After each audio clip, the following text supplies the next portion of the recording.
The lecture hall buzzed with quiet conversation as students from 12 different species settled into their seats. Deho squeezed into his chair, which was slightly too small for human proportions. The academy had been built for Threxians, and they were shorter than humans by at least a foot. He didn't mind, though. Being here at all was an honor that most humans could only dream about. Instructor Velmara glided into the room on her lower limbs, her forearms carrying various data tablets and projection devices. She was a Threxian, which meant she valued order and precision above everything else. Her skin displayed a calm blue color today, indicating she was in a good mood. Deho had learned to read these color changes over the past year. Blue meant everything was going according to plan. "Good morning, cadets," Velmara announced, her voice echoing through the hall's excellent acoustics. The room fell silent immediately. "Today marks the beginning of your final examination period." A nervous energy rippled through the students. Final examinations at the Interstellar Academy of Strategic Sciences were legendary. They didn't just test knowledge. They tested creativity, quick thinking, and the ability to solve problems that had no clear answer. Deho felt his heart beat faster. He loved these kinds of challenges. Velmara tapped one of her tablets and a holographic image appeared above the lecture floor. It showed a massive colony ship, slowly rotating in the darkness of space. "This is the Corvette scenario," she explained.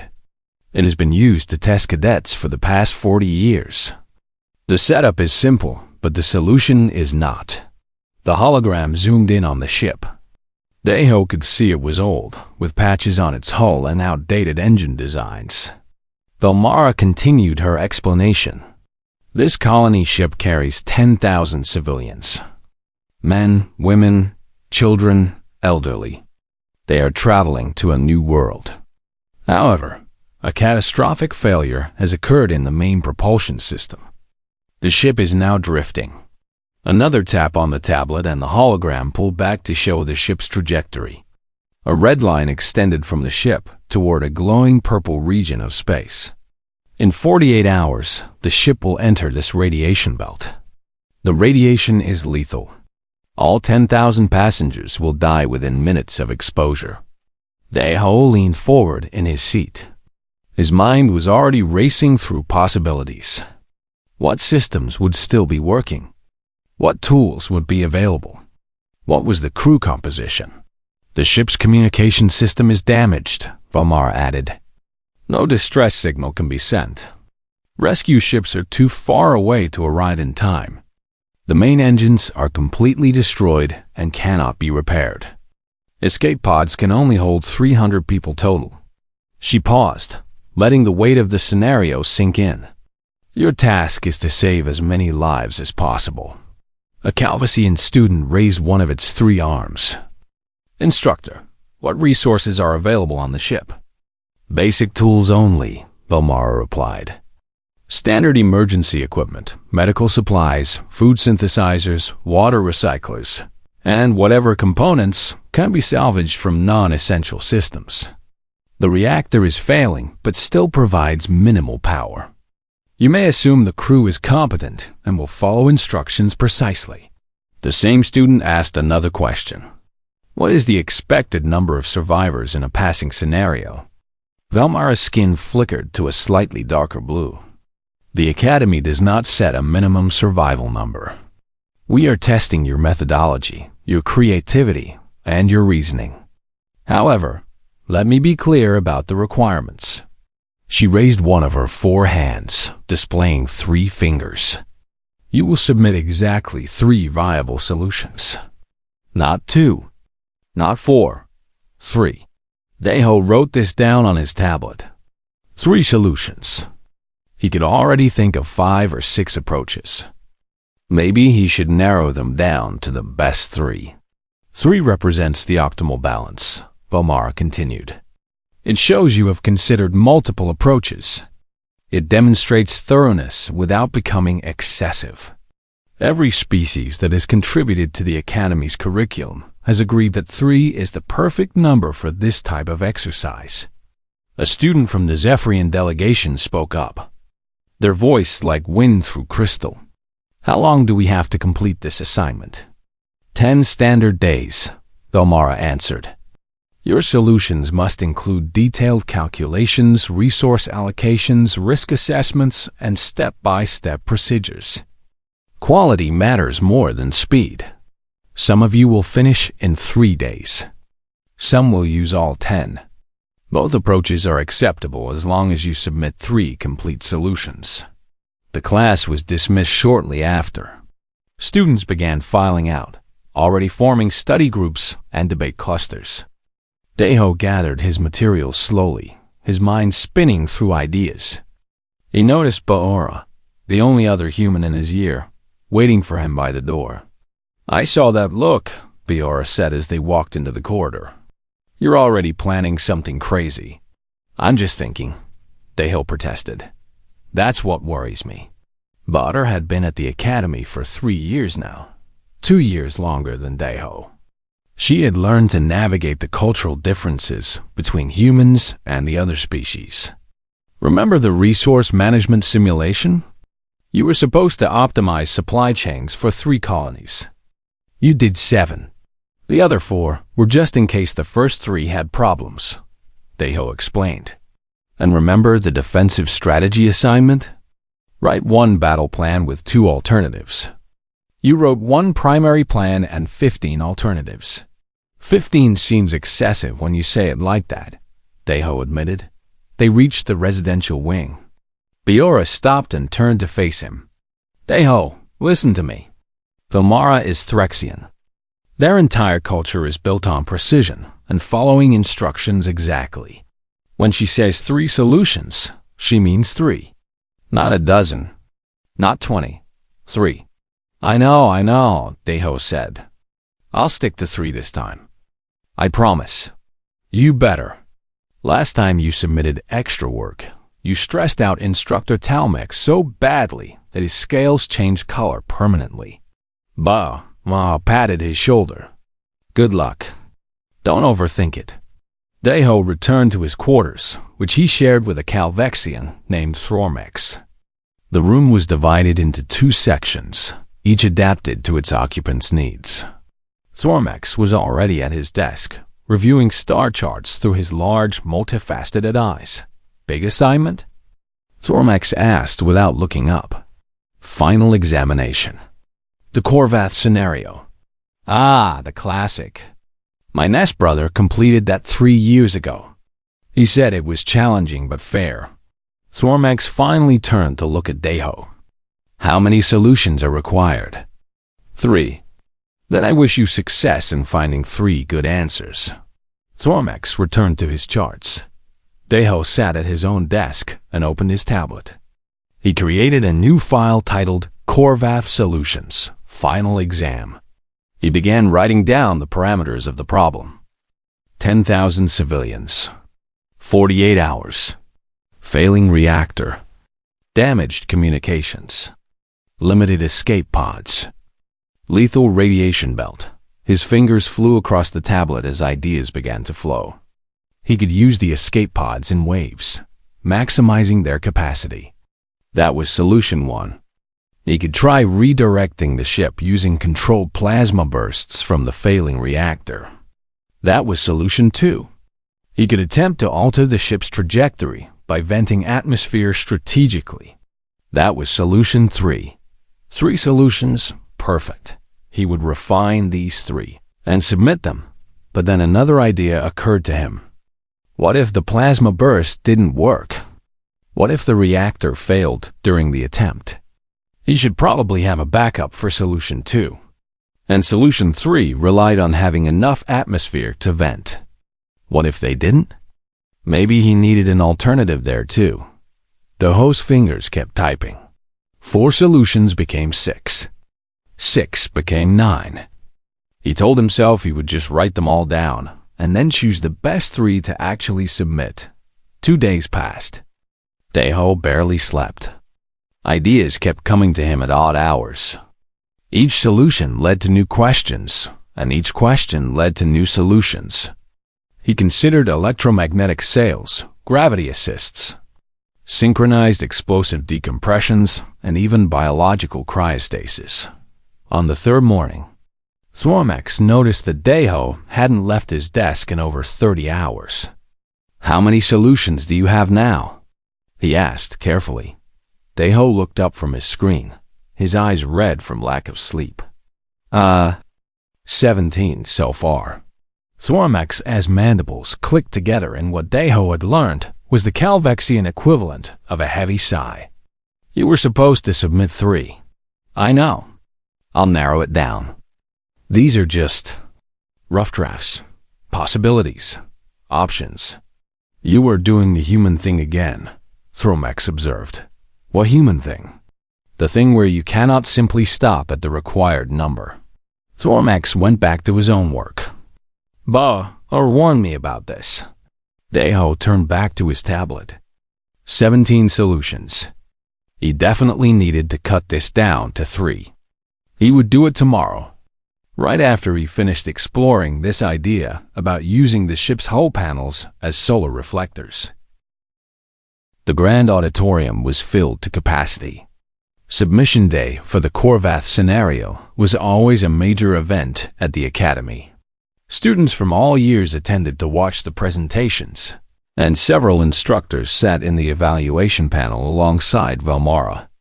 The room had been designed to accommodate multiple species, with seating areas of various sizes and atmospheric conditions, separated by transparent barriers. Deho sat in the human-compatible section, his hands gripping a data tablet and a small storage drive. Biora sat next to him, stealing worried glances at the storage drive. "Please tell me that's just backup data," she whispered. "It's supplementary material," Deho replied quietly. "How supplementary?" Before Deho could answer, Velmara stood at the central podium. Her skin showed a pleasant blue color. "Welcome to the Korvath scenario presentations. We will proceed in alphabetical order by species designation, then by individual name. Each cadet will present their 3 solutions. The panel will ask questions after each presentation." The first presenter was a Zephyrian named Velcaris. She floated to the presentation area, her crystalline body catching the light beautifully. Her 3 solutions appeared as holograms while she explained each one in a voice like singing wind. Solution 1 involved using the escape pods efficiently. Solution 2 suggested creating a makeshift radiation shield. Solution 3 proposed altering the trajectory using controlled explosions. All 3 were solid, well-reasoned approaches. Velmara's skin remained blue. "Excellent work, Cadet Velcaris. Your calculations are precise, and your reasoning is sound." The presentations continued. A Calvexian student presented 3 solutions focused on mathematical efficiency. A Drexian student offered 3 solutions emphasizing crew survival techniques. Every single student presented exactly 3 methods, each one carefully developed and thoroughly explained. The panel seemed pleased. Velmara's blue coloring never wavered. The other instructors nodded approvingly at each presentation. Everything was going according to the Academy's expectations. Then Deho's name was called. He stood up, collecting his tablet and the storage drive. Biora grabbed his arm. "Please tell me you cut it down to 3. I tried," Deho said weakly. "How many?" "You'll see." Deho walked to the presentation area on shaking legs. He had spent the entire 10 days working on this project. He had barely eaten or slept. His roommate Thormax had started leaving food at his desk because Deho kept forgetting meals. But the work was complete. Every solution was calculated, tested, and verified. "Cadet Deho," Velmara greeted him. Her skin was still blue. "You may begin your presentation." Deho connected his tablet to the holographic system. "Thank you, Instructor. I have completed the Korvath scenario assignment." He paused, then added, "I should mention that I've organized my solutions into primary and supplementary categories. Velmara's skin flickered slightly. A tiny hint of yellow appeared, mixing with the blue. The assignment asked for 3 solutions, Cadet. There should be no need for categories. Yes, Instructor. My 3 primary solutions are in the main file. Daiho displayed them on the hologram. However, I also developed some alternative approaches. They're stored on this drive. He held up the storage device. The yellow in Velmara's skin became more prominent. Yellow indicated confusion or uncertainty in Threxian physiology. Alternative approaches? How many alternatives? 27, Instructor. The auditorium fell completely silent. Not a single student moved. Even the environmental systems seemed to quiet down. Beora put her face in her hands. Velmara's 4 arms became very still. All 4 of them had been holding various tablets and styluses, but now they froze in place. Her skin shifted through several colors rapidly before settling on a mix of yellow and orange. Orange was not a good color. Orange meant stress. Cadet Daiho, Velmara said slowly, carefully. Did you just say 27? Yes, Instructor. Combined with the 3 primary solutions, that makes 30 total methods for solving the Korvath scenario. One of the other instructors, a Zephyrian named Talvesh, who served as commandant, leaned forward. 30 solutions? To a single problem? Yes, sir. Some of them overlap in resource usage, so they can't all be implemented simultaneously. But each one is independently viable according to my calculations. Velmara's skin was now predominantly orange with streaks of red beginning to appear. Red was very bad. Red indicated alarm or extreme distress.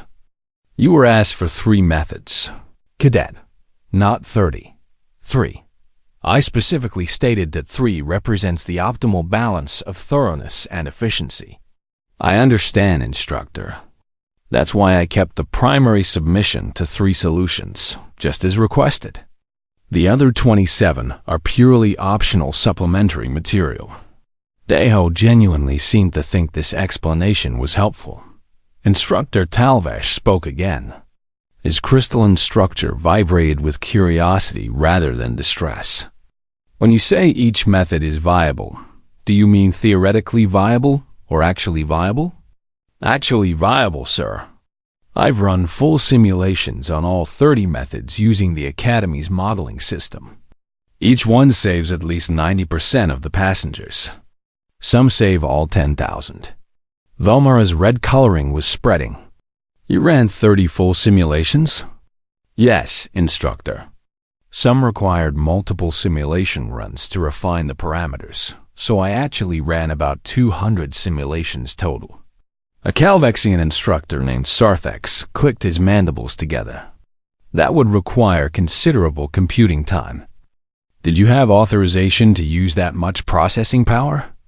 I submitted a resource request form, Daiho explained. It was approved automatically since I stayed within student allocation limits. I just worked during off-peak hours to maximize efficiency. Velmara was now holding her primary tablet with all 4 hands simultaneously, as if she needed the extra stability. Let us review what you have submitted. Display your 3 primary solutions first. Daiho brightened. This he could do. He launched into his presentation of the first 3 methods. Solution 1 was relatively standard, using the escape pods in calculated waves, with specific passenger selection based on survival priority.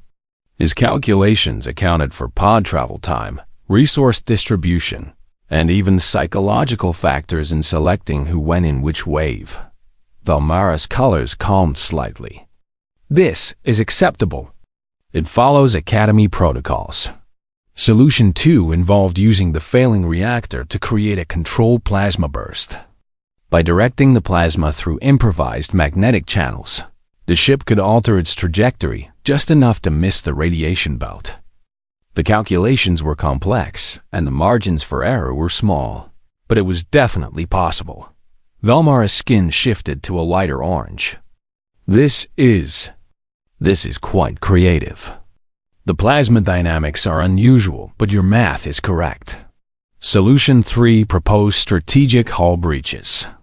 By deliberately compromising specific sections of the ship and venting atmosphere in a controlled sequence, the expelled gas could act as a propulsion system.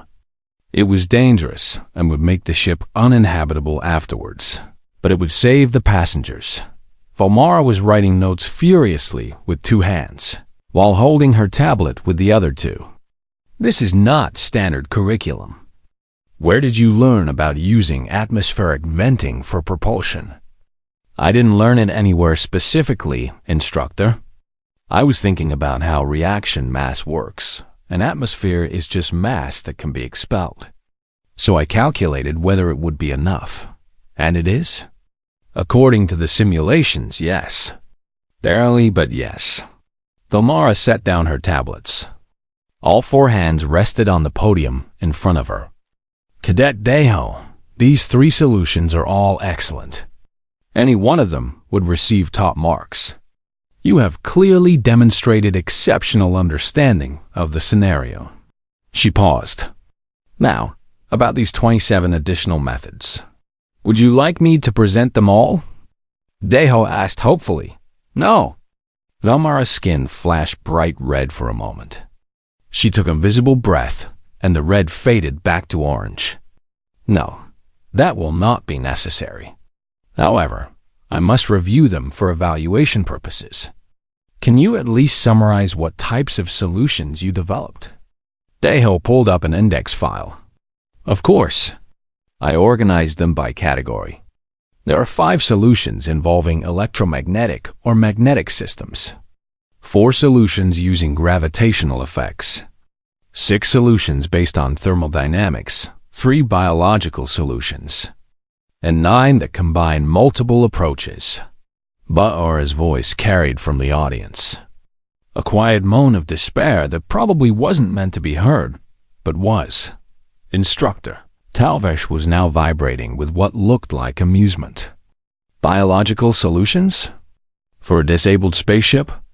Yes, sir. For example, Method 23 proposes putting all passengers into medically induced hibernation. This reduces their oxygen needs, allows the ship to shut down most systems to conserve power, and extends the time window for rescue, even if the ship does enter the radiation belt. And you developed hibernation protocols for all potential species that might be aboard? Valmara asked. I developed protocols for 47 species, Instructor. The scenario didn't specify passenger demographics, so I had to account for all commonly traveled species. Valmara's 4 hands began to tremble slightly. You created medical hibernation protocols for species that might not even be on the ship? It seemed prudent, Instructor. Variables should be controlled when possible. Valmara sat alone in her office, surrounded by holographic displays. 3 days had passed since Deho's presentation, and she had decided to review his solutions systematically. She had already evaluated his 3 primary methods and confirmed they were exceptional. Now she faced the daunting task of reviewing the supplementary 20-7. She had sent a message to Deho asking him to be available for questions. He had responded immediately, saying he would wait in the student common area. Of course he would. He probably thought this was normal. Valmara's skin was a determined blue as she opened Method 4. She would approach this professionally. She would evaluate each solution fairly. She was a Threxian instructor with 40 years of teaching experience. One overzealous human student would not break her composure. Method 4 appeared on her primary display. The title read, Gravity Assist Slingshot Using Asteroid Anchoring. She read the description. Deho proposed deploying anchored tethers to nearby asteroids, then using the ship's rotation to build momentum. By carefully timing the release of each tether, the ship could effectively slingshot itself away from the radiation belt. The method required precise calculations of orbital mechanics, tensile strength of improvised cables, and timing sequences accurate to the millisecond. Velmara checked his calculations. They were perfect. Every single variable was accounted for. He had even included a detailed procedure for manufacturing high-strength tethers from the ship's internal structural supports. Her skin flickered to yellow. This is not taught until advanced orbital mechanics courses, she muttered to herself. How did he even know this was possible? She made notes on her evaluation tablet and moved to Method 5, electromagnetic sail using cannibalized ship wiring. Velmara read through the proposal. Deho suggested stripping all non-essential wiring from the ship's systems and arranging it in a massive electromagnetic configuration. By running the minimal reactor power through this improvised sail, the ship could catch the solar wind from nearby stars and use it for propulsion. It would be slow, but it would work.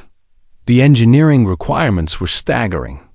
The procedure involved removing kilometers of wiring, creating a deployment framework, and calculating magnetic field interactions with stellar radiation at various frequencies. Deho had done all of it. He had even included safety protocols for the crew members, who would need to perform the work in spacesuits. Velmara's skin was now predominantly yellow with streaks of orange beginning to appear. Her 4 hands moved across multiple tablets simultaneously, checking and rechecking his work. Everything was sound. Every calculation worked. Every procedure was feasible. How did you even think of this? She asked the empty office dot. She called Deho on the communication system. His face appeared on the screen immediately. Yes, Instructor. Method 5. The electromagnetic sail. Where did you learn about this technique? I didn't learn it anywhere specific, Instructor.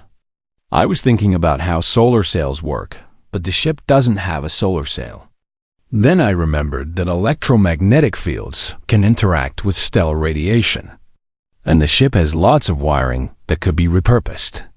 But the calculations for stellar radiation interaction at various frequencies, those are graduate-level astrophysics. I used the basic principles from our stellar dynamics course and extrapolated. The Academy Library has some good research papers on stellar wind composition. I just applied the formulas. Velmara closed her eyes for a moment. I see. Thank you, Cadet. She disconnected and sat in silence. Then she opened Method 6, synchronized explosive decompression for directional thrust. This one made her hands tremble. Deho proposed deliberately breaching the ship's hull in a precise sequence. Each breach would be calculated to create explosive decompression events that, when timed correctly, would push the ship in the desired direction. It was like Method 3, but taken to an extreme level of complexity. The documentation included detailed structural analysis. He had modeled the entire ship section by section. He had calculated stress points, propagation vectors, and failure cascades. He had determined the exact size, location, and timing of each breach. He had even accounted for secondary effects like debris impact and thermal dynamics. Velmara stood up abruptly. She paced her office, her skin now showing significant orange coloring. She looked at the remaining 24 methods waiting to be reviewed. Then she looked back at Method 6 on her screen. She called Deho again. Yes, Instructor? Method 6. The synchronized explosive decompression. Is there a problem with the calculations? No. The calculations are extraordinary. What I want to know is, did you account for structural integrity failures? If one breach propagates unexpectedly, the entire sequence could fail catastrophically. Deho nodded enthusiastically. Yes, Instructor. That's why I included the stress analysis model. Each breach point is selected specifically to prevent propagation. The structural supports in those areas are reinforced by adjacent sections. I ran 300 simulation variants to test the failure scenarios. 300 variants? Some of the variables were hard to predict precisely, so I tested a range of possibilities. Velmara's skin was now more orange than yellow. She disconnected without responding and sat back down heavily. She stared at her display for a full minute before opening Method 7, Biological Cryostasis with Minimal Drift Protocol. She read through it slowly. This wasn't just a cryostasis procedure. This was a comprehensive medical protocol for 47 different species. Each species had different biological requirements, different temperature tolerances, different chemical needs. Deho had researched and documented all of them, but it was more than that. He had created a stasis management system. He had designed a rotation schedule for the medical staff who would monitor the hibernating passengers. He had calculated power requirements down to the individual medical pod. He had even included psychological support protocols for when the passengers were eventually awakened. The level of detail was overwhelming. He had anticipated complications she wouldn't have considered. He had solved problems that most students wouldn't even notice existed. Velmara's four hands were all shaking now. Her skin was showing colors she hadn't displayed since her youth, purple mixing with orange and red. She tried to take calming breaths the way Threxian meditation techniques taught, but it wasn't working. She called Deho once more. "Instructor, is something wrong?" He looked concerned now. Method 7. Her voice was tight. "You created hibernation protocols for 47 species." "Yes, Instructor. The scenario doesn't specify which species are on the ship." "Exactly. That's an uncontrolled variable. I had to account for all reasonable possibilities." But why 47 species specifically? Those are the species with significant population centers in this sector of space. I cross-referenced colony locations, trade routes, and migration patterns. There are actually 63 species with any presence in the sector, but 16 of them don't use colony ships, so I excluded them. Velmara's skin was now cycling through colors rapidly. Purple, orange, red, even a flash of dark blue that indicated deep confusion. "You researched migration patterns? For a theoretical scenario?" "Well, the scenario is based on real risks. Colony ships do sometimes fail. If this actually happened, the rescue teams would need accurate protocols. I thought it would be useful to be thorough." "Thorough," Velmara repeated faintly. "Is something wrong, Instructor?" "You don't look well. Your chromatophores are showing unusual patterns. I need..." Velmara started, then stopped. She set down her tablets carefully, using all four hands to make sure they were properly aligned on her desk. "I need a moment, Cadet. Thank you for your clarifications." She disconnected and sat in silence. Around her, the holographic displays showed the 23 remaining methods she hadn't reviewed yet. Each one was probably as detailed and well-researched as the one she'd already seen. Each one probably solved problems she didn't even know existed. She opened her communication panel and sent a message to Commandant Talvesh. "We need to convene an emergency review committee regarding human cadet Deho. This is beyond normal evaluation parameters." The response came quickly. "What has happened?" Velmara looked at her screens, at the cascade of solutions and calculations and procedures that one student had created. He was asked for 3 methods. He submitted 30. I have reviewed 7 of them. I cannot continue alone. There was a pause before Talvesh responded. "I will convene the committee immediately." Velmara looked at Method 8 waiting on her screen. Solar reflector construction using hull panels. She didn't open it. She couldn't. Not yet. She needed support from other instructors. She needed to know if this was extraordinary genius or elaborate madness. Or perhaps, she thought with a shiver that ran through her chromatophores, it was both. Her office door chimed. Bara stood outside, looking apologetic. "Instructor Velmara? I heard you called an emergency committee meeting. I think I should explain something about humans." Velmara gestured for her to enter. Please, any explanation would be appreciated. Bazora sat down carefully. What Deho did? It's not unusual for humans. We have a saying, better to have it and not need it than need it and not have it. We don't like to have just one plan. Or even just 3 plans.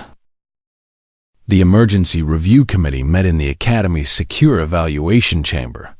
5 instructors sat around an oval table, with holographic displays floating above them showing Deho's submitted materials. Commandant Talvesh presided over the meeting, his crystalline form reflecting the light from multiple screens. Velmara sat with her 4 hands folded on the table, her skin a tired gray color. Next to her sat Instructor Sarthex, the Calvexian mathematics specialist. Across from them was Instructor Kalris, a Drexian who taught military strategy. The final member was Instructor Yundra, a Threxian who specialized in engineering systems. Before we begin the detailed review, Talvesh said, his voice resonating through the chamber, we must address a serious question. Is this work authentic? Velmara looked up. You suspect cheating? Not cheating necessarily, but we must consider all possibilities.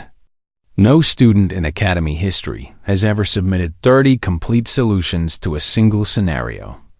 We need to verify that Cadet Deho actually created this work himself. Sarthex clicked his mandibles in agreement. The mathematical complexity alone is remarkable. Some of these calculations would challenge graduate students. For a second-year cadet to produce this volume of work in 10 days seems improbable. I propose we interview the cadet directly, Kalris suggested. Ask him to explain his methodology and thought process. Talvesh nodded and activated the communication system. Summon Cadet Deho to the evaluation chamber. Deho arrived within minutes, looking nervous. He stood before the committee table, his hands clasped behind his back in formal attention stance. Cadet Deho, Talvesh began. We have convened this committee to review your submission. However, before we continue, we need to verify the authenticity of your work. Did you create all 30 solutions yourself? Yes, sir. Did you use any artificial intelligence systems to generate or calculate these solutions? No, sir. I used the Academy's simulation software to test my solutions, but I created the solutions myself. Did you collaborate with other students or receive assistance from anyone? No, sir. My roommate Thormex brought me food sometimes because I forgot to eat, but he didn't help with the actual work. Sarthex leaned forward. Walk us through your process. How did you generate 30 different solutions? Deho relaxed slightly, apparently more comfortable talking about his work than being questioned about cheating. I started by analyzing the constraints. 10,000 passengers, 48 hours, failing systems, lethal radiation. Then I asked myself, what resources are available?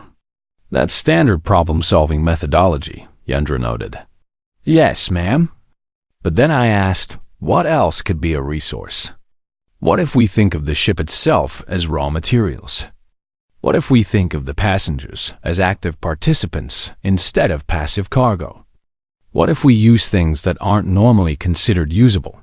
And this led to 30 solutions? Velmara asked weakly. Not immediately. I started with obvious approaches. Escape pods, trajectory changes, radiation shielding. But each solution had weaknesses. So I thought, what if that doesn't work? What's the backup? And each backup needed its own backup. Bar's words from the other day echoed in Talvesh's mind. Backups for the backups. Continue, he said. Once I started thinking about alternative approaches, more ideas kept coming. I would finish one solution and then think about what would happen if a key component failed. So I'd create another solution that didn't rely on that component. Then I'd think about what happens if we have different assumptions about the passenger composition, or the ship's exact resources, or the timeline. Each variable change suggested new approaches. Calrus studied Deho carefully. You're saying you couldn't stop yourself from creating more solutions? I could have stopped, Deho said. But it seemed irresponsible. These are 10,000 lives. Shouldn't we have as many options as possible? The committee members exchanged glances. Talvesh spoke again. Cadet Deho, are you aware that in the entire history of the Korvath scenario, no student has ever submitted more than 5 solutions? Most submit exactly 3. Deho blinked. I didn't know that, sir. Is there a rule against submitting more? No rule, no. It's simply that 3 solutions is considered optimal. More than that is seen as excessive and unfocused. But what if the first 3 don't work in the actual situation? Wouldn't having more options be better? Valmara made a sound that might have been a laugh or a sob. That's very human reasoning. I'm sorry if I did something wrong, Instructor. You didn't do anything wrong, Talvesh assured him. You exceeded the requirements, significantly. Now, we need to verify that your solutions actually work. Can you explain Method 12 to us? Deho brightened. Method 12 uses quantum entanglement to create a distress beacon. The ship's communication systems are damaged, but most ships have entangled particles for secure communications. By carefully modulating the entanglement states, we can create a detectable signal pattern that, stop, Sorthex interrupted. Quantum entanglement cannot transmit information faster than light. This is basic physics. Correct, sir? But the signal doesn't need to go faster than light. It needs to be detectable across large distances.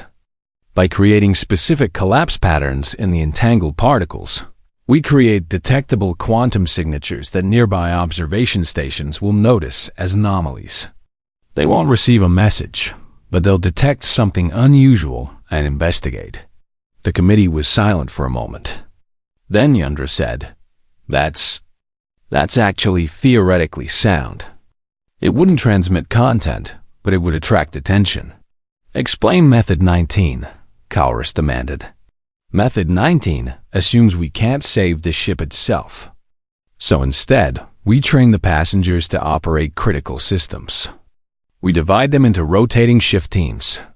Each team learns one essential function: life support, navigation, emergency repairs, resource management. We create a distributed operating system using the passengers as components. It requires intensive training protocols, but it means the ship can continue operating even with minimal crew and failing automated systems. You created training protocols? Valmara asked. Yes, Instructor. They're in Appendix 7 of that method's documentation. The protocols are designed for rapid skill acquisition under stress conditions. Talvesh brought up Appendix 7. It was 40 pages long. When did you sleep during these 10 days, Cadet? I slept about 4 hours each night, sir. Sometimes a bit less. And you spent the other 20 hours working on this assignment? Yes, sir. It was interesting. The committee continued questioning Deho for 2 more hours. They asked about specific methods randomly selected from his submission. Method 8 about solar reflectors. Method 16 about using synchronized passenger movements for momentum generation. Method 23 about biological cryostasis. Method 29 about establishing supply rationing systems that could extend survival time indefinitely. Every single answer demonstrated deep understanding. Deho could explain his reasoning, walk through his calculations, and discuss the limitations of each approach. He hadn't just created 30 solutions. He had actually thought through 30 complete problem-solving frameworks. Finally, Talvesh dismissed him. Thank you, Cadet. You may return to your quarters. We will complete our evaluation and inform you of the results. After Deho left, the committee sat in stunned silence. It's all legitimate, Sorthex said finally. Every solution has his own work. And every solution is viable, Yundra added.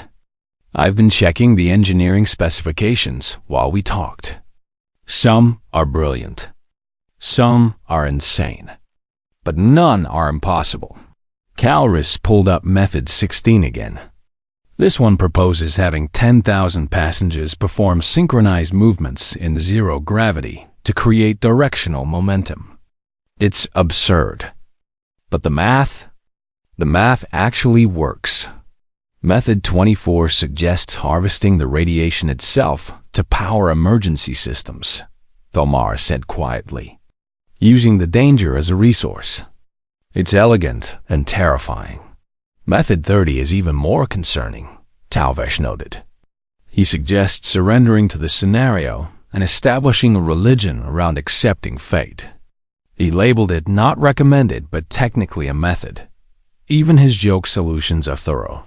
Sarthex observed that the committee reviewed several more methods together.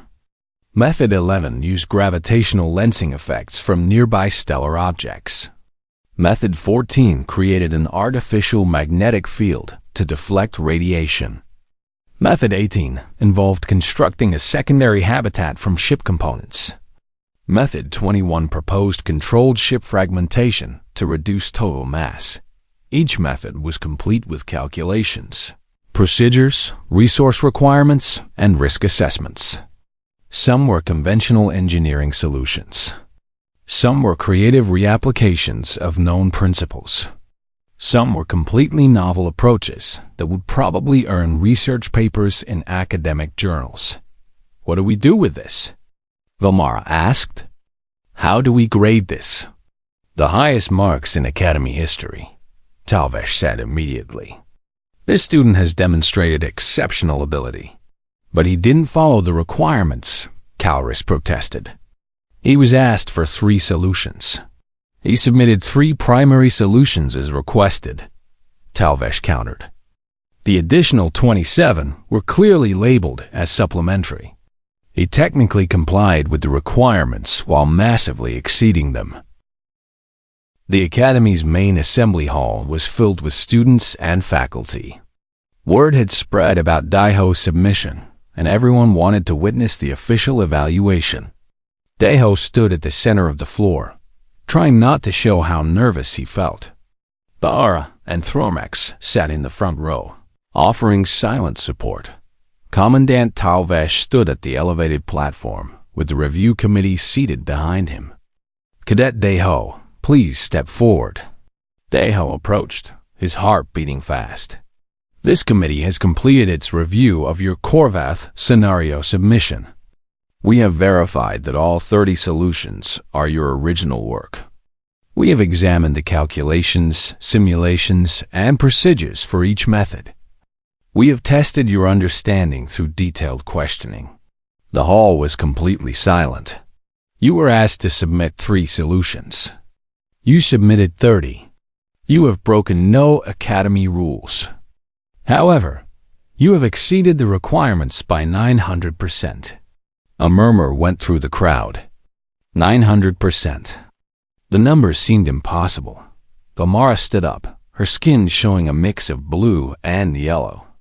Cadet Daiho, I must ask you a question that has troubled me throughout this evaluation. Why?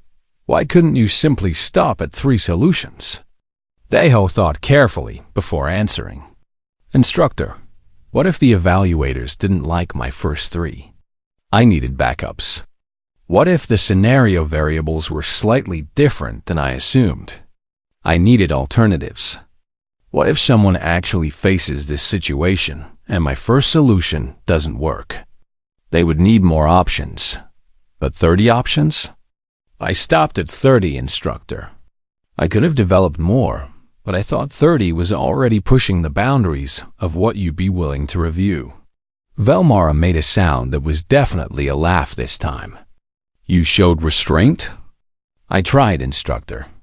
Talvesh spoke again. This behavior. Is this typical for humans? Biora stood up from her seat. Sir, if I may speak? Talvesh nodded permission. Baara walked to stand next to Daiho. Commandant, what Daiho did is very typical for humans. We have a cultural tendency toward redundancy and over-preparation. We don't trust single solutions. We always want alternatives. Can you provide examples? Talvesh asked. When humans first went to their moon, they created 17 backup plans for each stage of the mission. When we build bridges, we calculate for forces 10 times stronger than they'll ever face. When we pack for trips, we bring extra clothes we'll never wear. When we write important documents, we save multiple backup copies in different locations. But why? Sarthex asked from the committee table. Why not simply calculate the optimal solution and execute it? Because things go wrong, Bauer explained. Humans have learned through thousands of years of history that the unexpected always happens. Equipment fails. Assumptions prove incorrect. Variables change. So we prepare for everything we can imagine, and then we prepare for things we can't imagine. Swarmax stood up as well. If I may add something, Commandant, I have roomed with Deho for 1 year. He has a backup toothbrush. He has backup clothes for his backup clothes. He has 3 different note-taking systems for the same classes. This is simply how humans think. Several students in the audience were nodding. Other humans in attendance were looking somewhat embarrassed, but not denying it.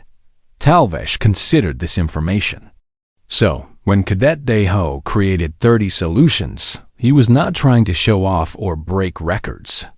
He was simply being human? Yes, sir, Baora confirmed.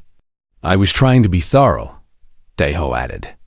In a real emergency, lives depend on having options. Talvesh's crystalline structure resonated with what might have been understanding. I see. This presents an interesting challenge for the Academy. We have students from many species, each with their own cognitive patterns and cultural approaches. We must adapt our evaluation methods accordingly. He turned to address the full assembly. Effective immediately, the Academy will implement new guidelines for assignment submissions. For human students specifically, there will be a maximum limit of 10 solutions for any single scenario exercise. This is not a punishment, but an accommodation to ensure fair evaluation while respecting human cognitive tendencies. Some students applauded. Others looked confused. Deho felt his face get warm with embarrassment. Now, regarding Cadet Deho's evaluation, Talvesh continued. Despite exceeding requirements dramatically, and despite causing significant stress to Instructor Velmara's skin flashed orange briefly. The committee finds that your work demonstrates exceptional merit. Talvesh gestured, and a holographic display appeared, showing scores and rankings. Each of your 30 solutions has been individually evaluated. All 30 are viable. 15 are considered excellent. 7 are considered brilliant. 3 are potentially revolutionary enough to warrant academic publication. Deho couldn't believe what he was hearing. You have received the highest score in the history of the Korvath scenario. Your submission will be preserved in the Academy archives as an example of extraordinary problem-solving capability. Future students will study your work. The assembly hall erupted in applause. Students from various species made their approval sounds, clicking mandibles, resonating crystal structures, chromatophore displays, and human clapping. However, Talvesh raised a hand for silence. You have also traumatized your instructor so severely that she will require a month-long sabbatical to recover. Laughter rippled through the audience. Velmara's skin showed a mixture of blue and orange that might have been amused embarrassment. In recognition of both your achievement and its impact, you are hereby awarded highest honors with a formal note that future human students should be given clear maximum submission limits. More applause followed. Deho bowed respectfully to the committee. Thank you, Commandant. And I apologize to Instructor Velmara for any distress I caused. You did your best work, Velmara replied. That is what we ask of all students. I simply underestimated what best work means for a human. The assembly was dismissed, and students crowded around Daeho, offering congratulations. Biora hugged him. "You did it. You actually got away with it." "I wasn't trying to get away with anything," Daeho protested. "I know. That's what makes it even more impressive." 5 years passed. Daeho graduated from the academy with honors and became an emergency response officer in the Interstellar Rescue Course. Biora became a diplomatic liaison. Thormax went into theoretical mathematics. Life continued as normal across the galaxy. Then, on a routine patrol route, it happened. A colony ship designated Transport 74 experienced catastrophic propulsion failure. 10,000 civilians aboard. 48 hours until it would drift into a radiation belt. Communications damaged. Main engines destroyed. The Korvath scenario was no longer theoretical. It was real. The Rescue Coordination Center immediately pulled up the Academy archives. They found Daeho's legendary submission. 30 solutions, all calculated and tested. The rescue teams read through them quickly, evaluating which methods could be implemented with available resources. They chose Method 4, Gravity Assist Slingshot using nearby asteroids. They combined it with Method 9, Electromagnetic Field Generation for course correction. They added Method 23, Partial Cryostasis for passengers to extend survival time. 3 of Daeho's solutions. Working together, the rescue took 46 hours. All 10,000 civilians survived. Daeho received a commendation from the Interstellar Rescue Course. The citation read, "For extraordinary foresight and comprehensive problem-solving that directly saved 10,000 lives in the Transport 74 emergency." When the commendation ceremony ended, Daeho submitted his required post-mission report. The report was titled, 47 Additional Methods for Future Colony Ship Emergencies. The report coordinator looked at the file size in disbelief. "Officer Daeho, your report is extensive. These are all situations we might face in the future," Daeho explained. "I thought it would be useful to have options ready." "How many methods did you document this time?" 47. "I wanted to expand on the original 30, plus account for new variables we discovered during the Transport 74 rescue." The coordinator stared at him. "You created 47 new solutions?" "Not all new. Some are refinements of the original 30. But yes, there are several completely new approaches based on real-world testing." Word reached Commandant Talvesh, who was now retired, but still kept track of notable former students. He read the report and sent a message to Volmara, who was on her 3rd sabbatical. "He did it again," the message said simply. Volmara's response came quickly. "Of course he did." The report became required reading for all Rescue Corps personnel. Academy instructors began teaching from it. Researchers used it to develop new emergency protocols.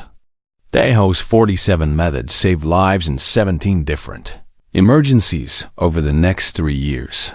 The Academy established a new course: Human Problem-Solving Approaches, Redundancy, Overpreparation, and Comprehensive Analysis. The course description noted, "Humans cannot help but create multiple solutions for every problem." This course examines why this tendency, while exhausting for instructors, produces remarkable results. Instructor Velmara eventually returned from her sabbaticals and taught the course. She would begin each semester by displaying Daeho's original 30 solutions,